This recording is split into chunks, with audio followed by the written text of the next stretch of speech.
What's good? What's good, everybody? Welcome back to another episode of The Urban Platform Speaks. Make sure to like and subscribe as you tune into the channel and check out the content. And I want to talk on Kevin Durant, right? And before this season started, once I realized that Kevin Durant was going to be with the Houston Rockets, and I was like, man, this is going to be a team to this going to be somebody that you definitely not going to want to see by playoff time, right? And I still feel that way, with you got Shangoon, and you got the Amen Thomas guy. They got some nice pieces over there in Houston. But Houston recently went up against the Rockets. Recently went up against the Spurs, right? And when you look at Kevin Durant game and you compare him to Victor Wembanyama, and I'm gonna play the audio from Nightcap because they said Victor Wembanyama Kevin Durant look old, right? And my thing is, what I say about that is Victor Wembanyama just made Kevin Durant look old because Kevin Durant, his game is very efficient. He got his moves packed down. Like he might dribble one or two, like two or three times at the most, and then he'll get to a spot, he'll pull up. But with Victor Wembanyama, you can't. That's not going to work because Kevin Durant is like almost seven. He about like 6'11", 7 feet tall. Against anybody else in the league, that will work because Kevin Durant, he elevated a little bit on his jumper. Plus, he already 7 feet tall, right? Are you talking about a guy, Victor Wembanyama, who's 7 feet 5 inches tall, and he's athletic? So that the moves that Kevin Durant used to get open and to create space is not going to work with Victor Wembanyama. So Shannon Sharp was saying that Kevin Durant looked old and he looked like he out of gas. And I don't think that's the case. I think the case is he was playing against a guy who haven't come into his prime yet in Victor Wembanyama. And the guy is 7 feet tall. So Victor Wembanyama just make everybody look like they are a step slower, especially like I said, Kevin Durant, he's very efficient in his moves. And it's going to be hard, man. It's just another example of how hard it's going to be for any of these guys to get past the Spurs and come out of that West. So with that being said, I'm going to play what Shannon Sharp and his co-host Chad and Joe had to say, ISO Joe had to say about Kevin Durant. Do they think he's getting old, or is it just that he was just playing against a guy that's, that hasn't came into his prime yet, very athletic, and, he just makes it hard. Beat the Rockets by the score of 145-120. The Spurs had 4 players with at least 20 points and put almost had another, had Dylan Harper had 19. Almost had 5 players with 20 points. Joe, this was a beatdown from the beginning. I mean, this was a close game. It was back and forth, and then in the third quarter, the Spurs just exploded and just went haywire. Wemby was Wemby, but when you get Champagne was knocking down the threes like he was knocking them down. De'Aaron Fox was sensational up and down the court. And Stephen Castle, we keep talking about guys, offensively, but he's a damn good two-way player. I've watched him over the last 5 or 6 games. He's taking the toughest assignment on the opposing end and still giving you what he's giving you offensively. Joe, when you watch the San Antonio Spurs, how far do you think they can go when they're playing like this? Can they really come out of the West? Can they win an NBA championship? Hell yeah. Hell yeah, I think they can. Yeah, look, Uncle Ocho, what they've shown you is that those 3 times that they beat OKC, it was not a fluke, fellas. It was not a fluke, ladies and gentlemen. Listen, this team is deep. They have so many guys that can beat you. But you know what was glaring about this? It was almost as if the Rockets was like 2 to 3 steps slower than the Spurs. Like, it's like the pace that the Spurs was playing at, Uncle Ocho, it's like the Rockets couldn't keep up. They can't look, midway through the third quarter, I seen KD, what we talk about. When they complain to the refs, we know we got them. Yep. I seen KD over there talking to the refs, his tongue hanging out his mouth. Boy, they done ran them boys in the ground, man. Hey, they got a lot. Hey, Spurs got a lot of guys who they can throw at you who don't mind playing defense and can off the bounce and create opportunities for themselves or others. It's fun to watch, man. Not, and not even to mention Wemby. Oh my God. I mean, yeah, they see, and Wemby is the big difference maker, though. You know, everybody else, De'Aaron Fox and Harper and all those guys, you know, very good basketball players, but you know, it's just that guy Wemby is just the difference maker, man. And if Kevin Durant was a little bit younger, I think he would be able to give Wemby a you know, a little bit more challenge for Wemby. But he's efficient in his moves, but he got to be more explosive. Like when he get to his spot, he got to he got to be more explosive. And at this point in time in his career, he's not going to be as explosive as he was earlier in his career. Because I watched Jason Tatum.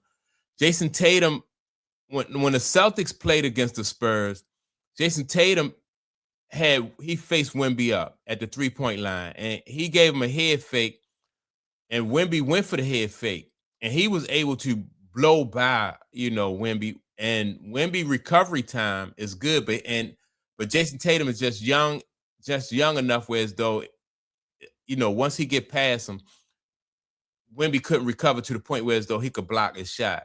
Kevin Durant wouldn't have been able to do that because, like I said, he can't do that because he's a much older player now, right? And so that's the difference. That's it. Okay, Ocho, they can win it all. Yes. They got 57 bench points. You get 57 bench points and your starters playing like they play. And Devin Vassell, he didn't have one of his better games. He only had 5 points. He was 0 of 6 from the floor, 0 of 3 from the 3-point line. Ocho, you watch San Antonio. Look, Wemby, you can talk about Wemby, but there's so much more than a Wemby. They look good, huh? I mean, to piggyback off what Joe said, obviously me watching the game tonight and Joe saying that it looked like the Rockets were 2 steps behind. It looked just like that, even though my understanding isn't great as his. I mean, with me not having the knowledge that I do of the game, I mean, it looked like that to me. It seemed like they were lethargic. I'm not sure what was wrong, or the fact that the Spurs were just 2 steps ahead of everything that they tried to do, whether it was in transition, whether it was offensively, or whether it was defensively. They played extremely well. I'm not sure any team has an answer for Wemby. I'm not sure what you can do to stop Wemby because he's good from anywhere on the floor, anywhere on the court. He can put the ball on the floor. Hell, mid-range. I mean, in the goddamn paint, Joe. I'm not sure what they can do. And like Joe did say, what they've done to OKC, as great as OKC is as a team, even with the depth they have on the bench, the Spurs match up really well with them. And I got a question for you and Joe. With the way the Spurs are playing, are they the favorite to win the championship this year, or is everyone still leaning towards OKC to do so in a 7 games? I mean, in a 7-game series. Right now, I mean, I just think that I just think that the Spurs, with their level of confidence after beating OKC 3 times, I'm gonna get I don't think it's a fluke. You're not gonna beat a team 3 times during the regular season, and then they're gonna come back and sweep you in the playoffs, or I just think that the Spurs, their confidence level is up. Not on it's not just confident, but it's like what they know. They know that they can beat OKC. OKC, man, got I think they are an uphill battle. OKC, I think if they have to meet up with the Spurs, it's going to be an uphill battle. With regards to who they have to play, or the Spurs are favorite. Well, it's when you see them complete, when you see a complete game the way they played today, Ocho, it makes you put them ahead of a lot of teams. But for me, man, it's the physicality that they play with on the perimeter, like just being in KD back pocket the whole game, making it tough for him to get to his spots, pushing, shoving the whole game, picking up full court. All that plays into their victories. Not only that, but the guys that they have, man, Fox, Castle, Harper, these guys go off the dribble so easily, bro, and get to the basket. If you can't guard, man, you in trouble. I'm sorry. You ain't gonna be. Well, with De'Aaron Fox, and I said this in other videos, De'Aaron Fox, not only do he get to the basket so easy, but like one-on-one, I don't know who can stay in front of him one-on-one in the NBA. And that is just crazy. So it's so hard to stay in front of De'Aaron Fox because of how fast he is. And if you can stay in front of him, then he an athlete. He you know, he can score and jump. He fast. He can shoot. He is a handful, and you can't double team him. To keep them boys in front of you. I think the thing, Joe, when I watch them, you're going to have somebody score, and they're going to have to keep Wemby away from the basket. Because if you let him camp out from the basket, you're not going to get any layups. He's going to alter all your shots. And you see guys, they come in and they're very hesitant. Like, damn, I got to shoot this ball like 12 feet in the air in order for me to have a chance to get it up. Yeah. And he'll let you think you got him beat. He just spins around and throw it out of bounds. So the thing is that OKC does have a guy that can play on the perimeter, which is Chet. Yeah. Which can take him away from the basket. Yeah. But if your big cannot draw him outside of the paint, you're going to have hell beating him. Oh, yeah. Like you said, now they do have multiple guys. The thing that I love most about them is that when their starters go to the bench, that shot troop come in and they give you the same type of pace. They give you the same type of tempo. Now, obviously, Cornette is not as good as Wemby, but when you come in with Harper and you come in with Johnson, man. And Brian, I like Brian too. Yes, yes. He high energy. So look, Chet Holmgren for OKC. Wemby don't even have to play Chet Holmgren. This is crazy. You don't even put Wemby. You want Wemby in a position where as though he helping out. So if whoever OKC or anybody has that's playing close to the basket, you put Wemby on them, and then you allow Wemby to help out. That's gonna be crazy. I wouldn't even, at certain points of time, I might put Wemby on Chet Holmgren. And Chet is going to shoot threes. He's going to be able to pull him away from that basket. But, for the most part, I'm going to have Wemby exactly the way they use it. Like, have Wemby just helping everybody out, contesting everything that comes in that paint. And, it's crazy. And see, like, if Wemby, man, is standing behind the three-point line, Wemby could be a little off of this guy, his man, and still, because of his length and his athleticism, be able to go down there and contest. All you have to do as Wemby teammate is just offer up a little bit of resistance, and Wemby, Wemby is just come down there and affect the shot. So it's gonna be tough, man, to get past them. I haven't seen anybody in the league who I say got an answer for Wemby. So this is gonna be tough. I really think they're gonna come out the West. And so that's my take on it.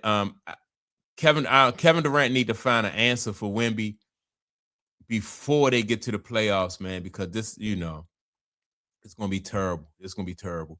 That's my take on it. Make sure to like and subscribe to the channel. Also, don't forget to leave a comment. And with that being said, man, I'm gonna check y'all out in the next video. Peace.